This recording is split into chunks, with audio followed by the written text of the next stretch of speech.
Buenos días, yo soy el doctor Pablo Enrique Moreira Galván y les presentaré representación en serie de campos de Beltrami, parte de la sesión de análisis de Clifford. Antes que nada, quiero agradecer al comité por aceptar esta charla.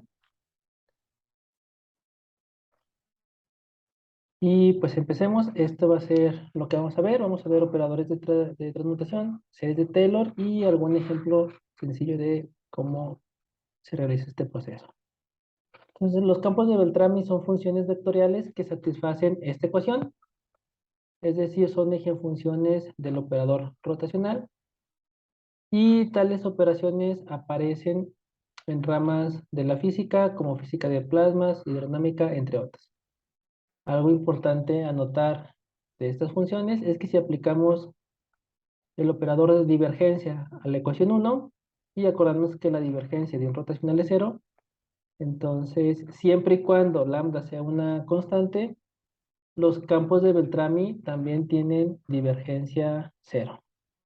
Entonces vamos a estar interesados en estudiar los campos de Beltrami, que son funciones del rotacional, y cuando lambda es constante, son de divergencia 0. En general, lambda es una función, pero en este caso estaremos considerando lambda una constante. En este caso, vamos a trabajar con los números que se llaman cuaternios complejos, y los cuales están definidos como sigue. Entonces, acuérdense de los cuaternios. Este es un cuaternio que tiene 4 partes.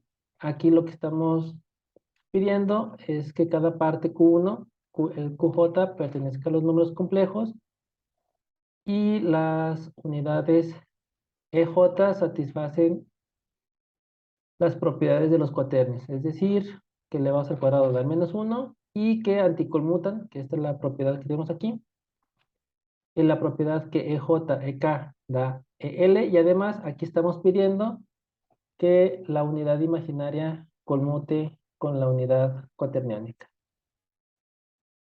De misma forma que en los cuaternios podemos escribir cualquier número Q de esta forma, como Q0 más la parte que le vamos a denotar vectorial. Y algo muy importante es que los números cuaternios complejos tienen estos números que son idempotentes y divisores de 0. Acuérdense que idempotente significa que elevar al cuadrado estos de aquí me regresa el mismo número. Y divisores de 0, pues si hacen esta multiplicación y utilizando estas propiedades, multiplicando este por este, nos va a dar 0, y no necesariamente son 0 cada uno de ellos. Entonces, estos números van a ser de mucha importancia en este trabajo. Con estos números vamos a definir un operador que se llama multiplicación por la derecha, y lo único que va a hacer este operador es que va a agarrar a un cuaternio y solamente lo va a multiplicar, en este caso, por Q. ¿Sí? En este caso, Q es 1 más IE3 entre 2, en caso de tomar el más, o lo va a multiplicar por la derecha por I menos IE3 entre 2. Algo importante de estos números, como son idempotentes y divisores de 0, este operador satisface que elevado al cuadrado me regresa el mismo, y son proyecciones. Esto quiere decir que P más P menos es la identidad. Entonces vamos a trabajar con estos operadores, y estos operadores hay que recordarlos porque van a ser de gran importancia. Vamos a definir ahora un abierto. Vamos a considerar un conjunto omega abierto. El operador de Mosiltero-Descu o Dirac se define de esta forma, donde el D1, D2, D3 son las derivadas parciales con respecto a la variable 1, 2 o 3 respectivamente, y van a actuar sobre funciones de la siguiente forma, ¿sí? De U sería este operador D aplicado a U. Haciendo las operaciones, nos vamos a dar cuenta que D aplicado a U es menos la divergencia de la parte vectorial, que hay que acordarnos que esta parte va a ser escalar, más el gradiente de U, más el rotacional de la parte vectorial. Entonces, esta parte es escalar, esta parte va a ser vectorial. Una función va a ser llamada monogénica si D aplicada a U va a ser 0 y lo denotamos con U que pertenece al kernel de D. Entonces, de esta parte, como esta parte es escalar y esta parte será vectorial, entonces una función será monogénica si su divergencia es igual a 0 y su rotacional tiene que ser igual a menos el gradiente de la parte escalar. En este caso, vamos a estar interesados en funciones puramente vectoriales, es decir, U0 va a ser 0. Entonces, una función puramente vectorial va a pertenecer al kernel si su divergencia es 0 y su rotacional es 0. Vamos a decir que una función es llamada lambda monogénica si D más lambda aplicada a U va a ser 0. Utilizando esta parte de aquí, una función vectorial va a ser lambda monogénica si y solo si su divergencia es 0 y su rotacional más lambda veces ella misma será 0. Es por eso que estas funciones están estrechamente relacionadas con campos de Beltrami.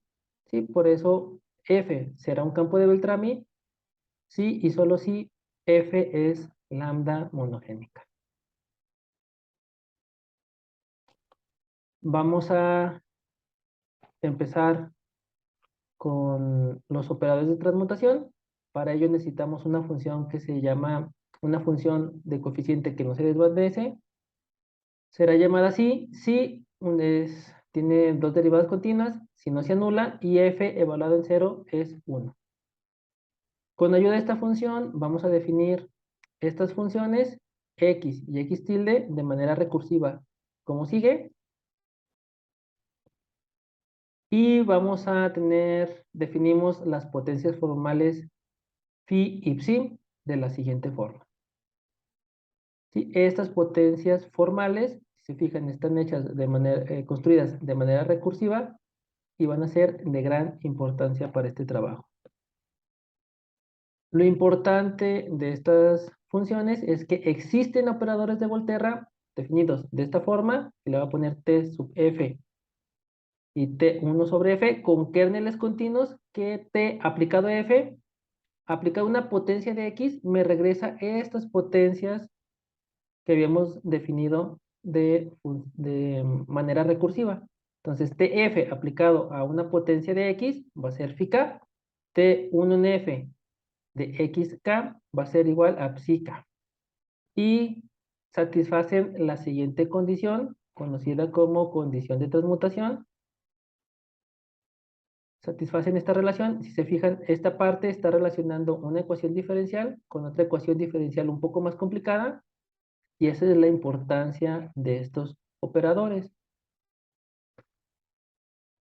Y también satisfacen esta ecuación relacionada. Ese de aquí se puede observar en este trabajo, que realmente este trabajo está basado en gran parte en este trabajo de Campos, Kravchenko y Torba. Y además, esta propiedad también que pueden observar en este artículo de Kravchenko y Torba, satisfacen estas operaciones. Sí, estas relaciones. Entonces, los operadores de transmutación, básicamente con esta propiedad, lo que hacen es cambiar una ecuación diferencial de segundo orden, mandan soluciones de esta ecuación a soluciones de esta ecuación, y esa es la importancia de estos operadores. Ahora vamos a estar trabajando en un conjunto abierto, acotado de R3, y como los operadores de transmutación necesitan esta condición de simetría, que está aquí, entonces, por eso necesitamos esta condición, que siempre que tengamos un punto, el segmento de recta que une este punto con este punto, solamente vamos a trabajar en la variable x3, también se encuentra en omega. Vamos a escribir U de esta forma, para no escribir tanto. Y vamos a definir un operador TF con ayuda de los operadores de transmutación definidos anteriormente, pero ahora lo vamos a definir en una variable cuaterniónica. ¿Sí? TF aplicado a U va a estar de esta forma. Va a ser una combinación de estos operadores. Y lo importante es que conocemos esta propiedad. Por eso, este operador también sabemos cómo actúa en potencias, pero de X3. Hay que acordarnos que solamente están actuando en X3. Los operadores de transmutación tienen estas 6 propiedades, que la parte escalar de nuestro operador es el operador aplicado a la parte escalar, parte vectorial del operador va a ser el operador aplicado a la parte vectorial, distribuye en suma. Algo importante son casi lineales, solamente TF aplicado a este tipo muy especial de números cuaterniónicos, si los saca, más no con los que contengan E1 y E2. Sí, estos de aquí solamente lo cambian por 1 en F. Hay que acordarnos que nuestros operadores P más y P menos son de esta forma. El inverso del operador pues está compuesto de 4 inversos. Algo importante es que nuestro operador es continuo porque estos operadores son continuos. Entonces estamos construyendo un operador a partir de operadores continuos, entonces va a ser continuo. Y este es el resultado que tuvimos en este artículo, que lo pueden observar aquí. Y es que para funciones U se tiene esta relación, ¿sí? D más MF' entre F, E3, en este operador de multiplicación aplicado a TF, es T1 en F aplicado a D. También tenemos una relación similar con 1 en F. Y lo importante es que si esta función de aquí fuese monogénica, entonces estamos cambiando funciones monogénicas en soluciones de este operador D más M. Sí, aquí está. La parte es algo muy sencillo porque vamos a utilizar la parte escalar de esta parte, que sería la divergencia, menos F' entre F. Esta sería la parte escalar de la parte izquierda. Aquí está. Y utilizando los resultados que les había comentado, obtenidos por el doctor Kravchenko y Torba, esta parte, bueno, que tenemos esta relación, se obtiene lo siguiente. Entonces solamente hay que esta parte, utilizando los resultados que les mencionaba, lo podemos intercambiar y aquí de la parte derecha obtendremos la parte escalar. ¿Sí? La parte vectorial es algo de manera similar, pero quédense con esta parte. ¿Sí? Lo importante es que en este artículo del doctor Kravchenko se obtiene que el D más lambda se puede factorizar de esta forma. Bueno, el kernel. El kernel de D más lambda, o sea, funciones monogénicas, se pueden obtener a partir de funciones que satisfacen un D más M, un D menos M, que es lo que acabamos de obtener. ¿Sí? Entonces vamos a hacer actuar nuestro operador en funciones monogénicas, las cuales nos mandan a soluciones de este D más M, D menos M, y por esta parte vamos a obtener soluciones lambda monogénicas. ¿Sí? Esto de aquí es el resultado importantísimo que nos ayuda a encontrar campos de Beltrán. Aquí vamos a tener la definición de un espacio normado, que un sistema de vectores es completo. Si para todo U que está en el espacio, para todo epsilon, existe una combinación, bueno, existe un n, y escalares tal que U menos una combinación lineal es menor que epsilon.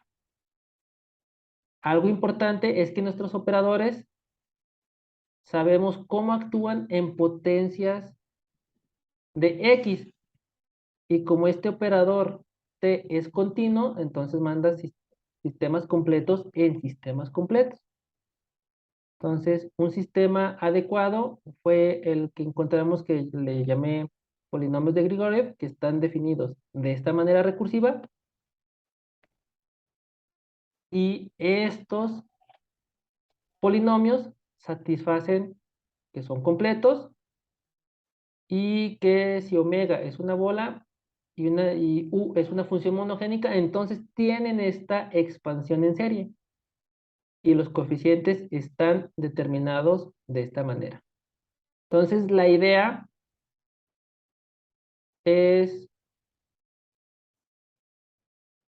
mandar funciones monogénicas a este tipo de soluciones y por este resultado vamos a obtener funciones lambda monogénicas. Sí, es lo que les decía, aquí tenemos que este operador TF es completo. También si tenemos un subconjunto de esto en la frontera, este X menos eh, CJ sería lo del operador análogo al de Cauchy. Entonces tenemos que este sistema es completo, este sistema también es completo con esta norma. Y aquí es lo que les decía el nombre de la charla. Si tenemos U, una función que es lambda monogénica en este conjunto, entonces U puede ser expandido en la siguiente forma. Y los coeficientes CLM se pueden obtener de la misma forma que se obtiene en este teorema. ¿Sí? La prueba es algo bastante sencilla. Si tenemos una función V que está en el kernel, vamos a definir esta función. Por ser funciones monogénicas, entonces cada una puede ser escrito de esta forma, con ayuda de los polinomios de Grigoriev, y solamente aplicando este operador y usando que TF es continuo, entonces obtenemos esta parte. Podemos intercambiar la serie con el operador por ser continuo y con un poquito de ayuda podemos obtener solamente para combinar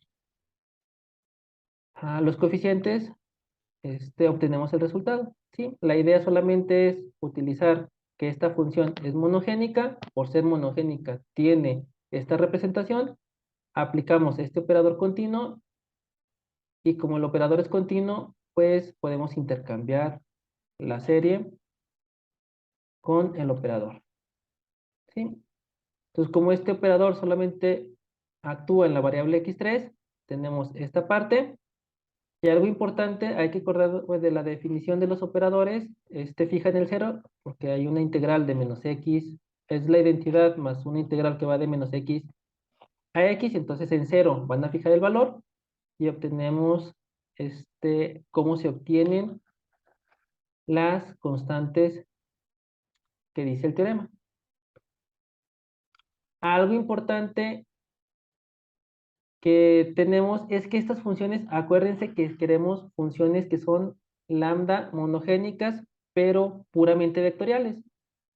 Entonces, lo que hicimos con el resultado anterior es que el kernel de D más lambda se descompuso en una suma directa de estos kerneles y aquí podemos obtener funciones que no son puramente vectoriales.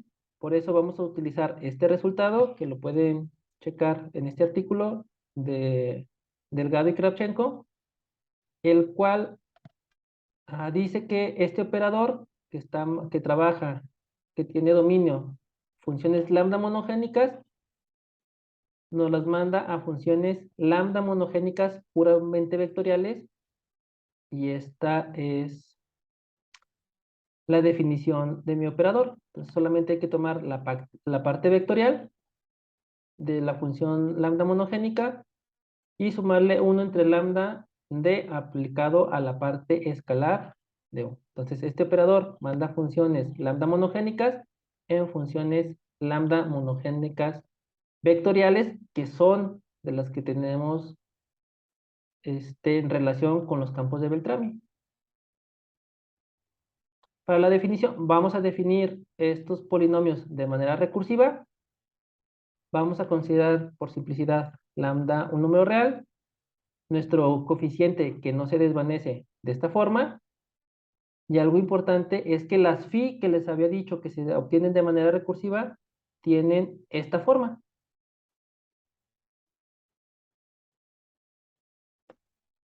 Las primeras potencias formales aquí están. Phi0 es la exponencial compleja, Phi2 es este de aquí, Phi4 este de aquí, Phi1, aquí las potencias impares son de esta forma.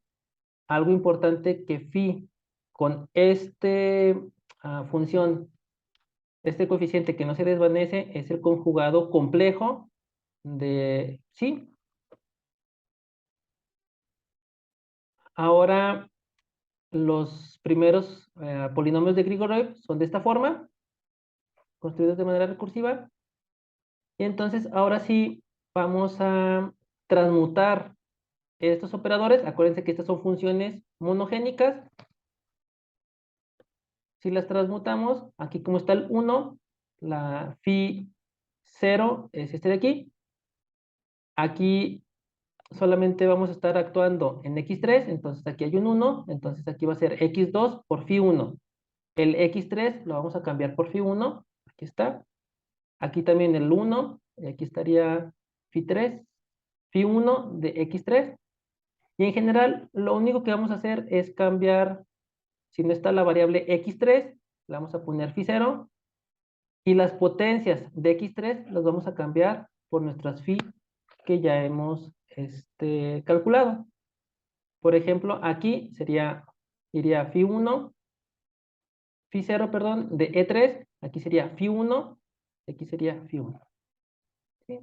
Entonces la importancia de este tipo de cosas es que vamos a obtener cosas realmente sencillas de calcular, y de manera similar vamos a obtener los polinomios con este operador T1 en F. Hay que recordar que nuestras funciones lambda monogénicas se pueden descomponer de esta manera. En este caso, por simplicidad, voy a tomar esta parte como 0, voy a tomar O1 como el polinomio 1, 1 de Grigoriev. Entonces, esta parte va a ser 0, y aquí voy a obtener una función lambda monogénica. ¿Sí? Aquí ya están calculados los términos. Y acuérdense que esta función solamente vamos a obtener una función lambda monogénica, pero no necesariamente es vectorial. Entonces, este de aquí es una función lambda monogénica, y utilizando el operador que les había comentado, vamos a obtener una función que aquí, ya haciendo los cálculos, se puede observar que esta función ya es un campo de Beltrami.